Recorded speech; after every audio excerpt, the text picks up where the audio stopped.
Starting with the latest from the Finnish capital of Helsinki, where US President Donald Trump is meeting his Russian counterpart Vladimir Putin. Let's bring you the very latest images from that meeting, which has lasted well over the stipulated time of 90 minutes. It's been going on for 2 hours and counting now. Trump with his team there, sitting opposite Vladimir Putin at the table. And this meeting has become a subject of intense discussion and debate, not just in the US, but across the world, with people questioning the feasibility of a meeting like this with a country and a leader seen traditionally as America's arch rival.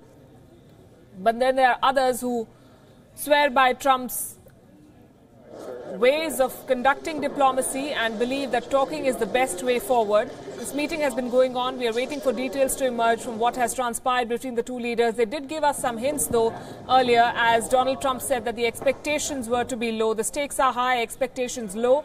He also blamed, controversially, he blamed Washington for poor ties with Russia, and that has not gone down well with the policy hawks and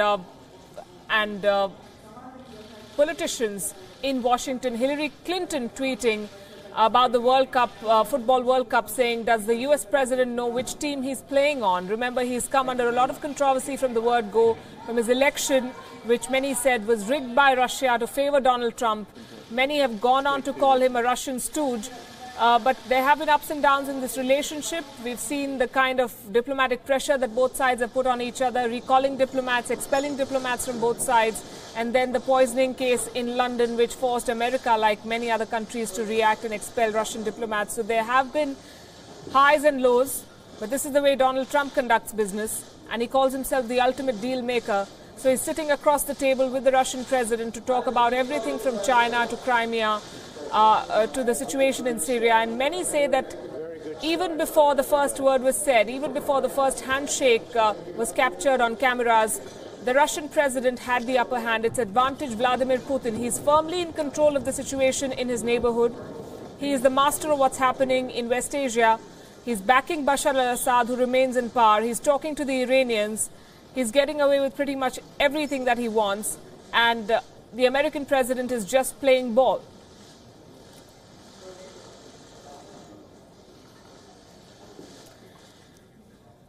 And joining us now to shed more light on how the Americans look at it is Ray Locker from USA Today. Good evening, Ray. Good to have you on the show again. How do you see this meeting? There's been a fair bit of controversy, as with most decisions involving Donald Trump. There's been a lot of controversy on whether or not he should be meeting his Russian counterpart. Well, I don't think, for me, the issue isn't that they're having the meeting. It's that they are doing it right after 13 Russians were indicted for hacking the U.S. election system in the 2016 election, and the president doesn't seem to really have a game plan. He's winging it, just as he winged it when he was dealing with Kim Jong-un in Singapore last month. But that worked out just fine, didn't it? He says it worked out great. I mean, the president does, but as we've seen, nothing really has happened. The meeting was fine, and there's nothing really to be lost by meeting with leaders of rival countries. I think that's a good thing. I think many people here believe it's a good thing, particularly a lot of Democrats wish we had done it a long time ago. The question is, what does President Trump know when he's having these meetings? Does he have a firm grasp of his policies, what the assets that he has at hand? I think most people believe that Kim Jong-un and certainly Vladimir Putin have a much better handle on affairs in their countries than President Trump does. It's nobody's case that President Trump is as well versed in diplomacy and politics as some of these people that he's talking to. But he is an unconventional president, which is why America voted him. And the traditional ways have failed. So why not give him a chance? I'm playing the devil's advocate here. Well, you're doing a great job of it. First of all, he lost the election by about 3 million votes nationwide. He won because of vagaries in the electoral college system that helped him out, which, to his credit, he knew how to manipulate and exploit. The fact is, he's not really up to speed with the various things going on in world diplomacy. He doesn't really take instruction from anybody. And his image as a deal maker is overblown over 30 years of basically hype and self-promotion. And you look at all the stuff that he says he's done. There have been no real deals. There have been deals broken, but not new deals reached.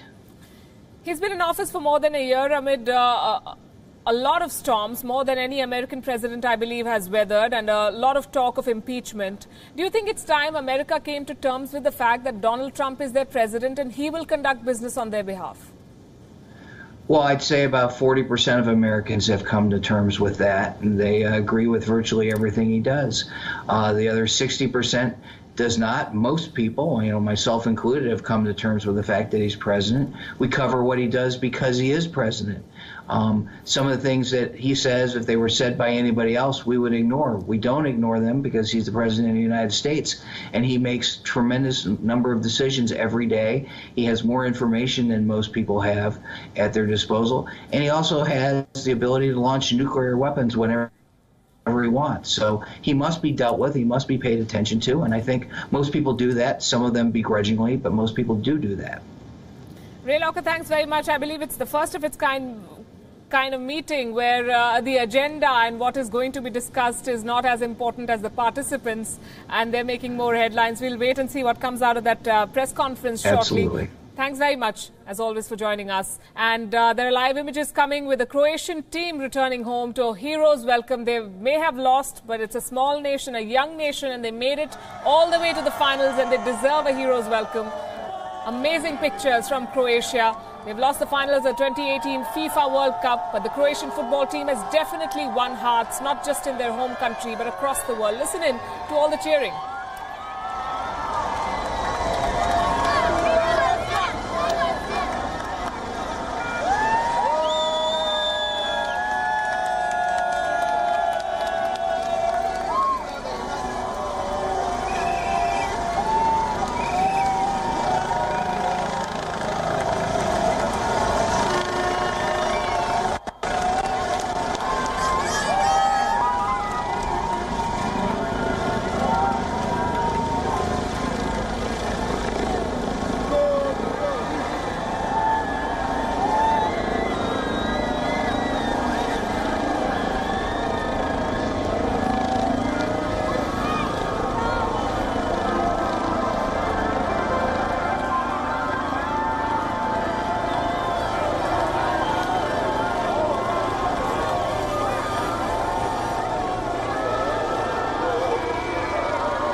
Hundreds there gathered in Zagreb for the official welcome. This is the official welcome parade as the country's football team return home. And they've had an amazing run, not just in this World Cup, but in their footballing history. They were inducted in the World Cup campaign in 1998, 20 years back. They were ranked 125th in the world. After the World Cup, they rose to the third place in the rankings, making it the most volatile team in FIFA rankings history. They've held They've been among the top-ranked players in FIFA.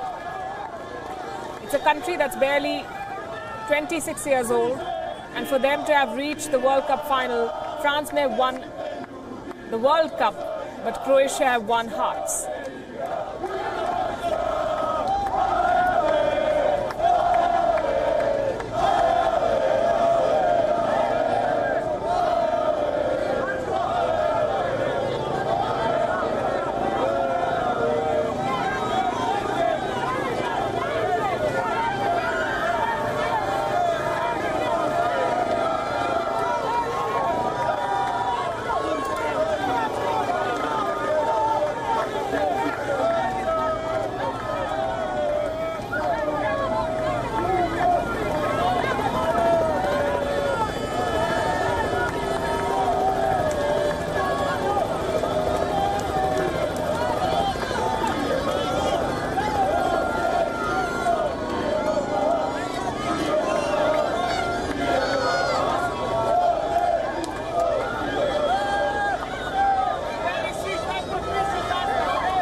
They're called the Blazers, or the Fiery Ones, and with good reason. They've had a trailblazing performance. This is the best performance since 1998, when they made it to the third ranking in the FIFA World Cup. Croatia qualified for and competed in 3 consecutive World Cup tournaments between 1998 and 2006. They did not qualify for the 2010 World Cup in South Africa. They finished third in Group 6 behind England and Ukraine. And this time, it's not just the Croatian team, it's their president, Kolinda Grabar-Kitarovic, who's won as many admirers as the players. She was there on the podium with Vladimir Putin and Emmanuel Macron as the medals were handed out. Croatia lost to France 4-2 in that final on Sunday. Images from Zagreb, the capital of Croatia, where people have turned up in large numbers wearing the colors of their team, the red and white checks, to welcome home the players, the heroes of a small country that punched well above its weight to reach the finals in a tournament where traditional heavyweights were all booted out.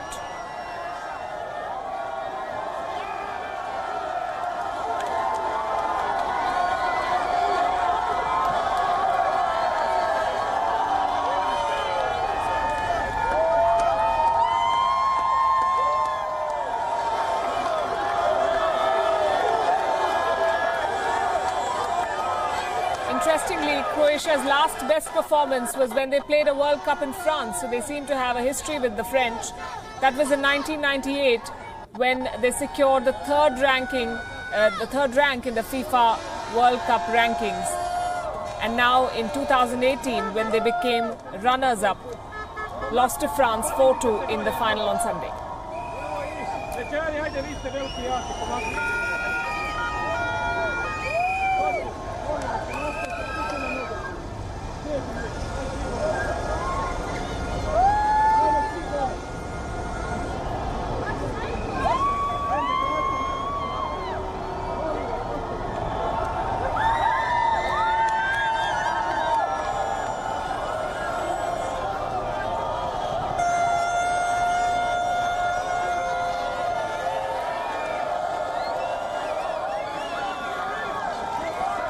And this is a story of heroes for very many reasons, not just because Croatia is a younger nation, but also because of the kind of facilities available to these players.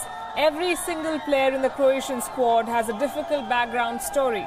They've been refugees of war, they've been victims of agents, they've been taken advantage of, some internationally marginalized by their clubs or forced to leave before they were ready to save their careers.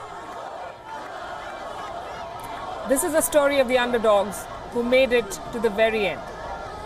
They still came out on top. They made the World Cup final solely on their own merits. They had very little in terms of infrastructure.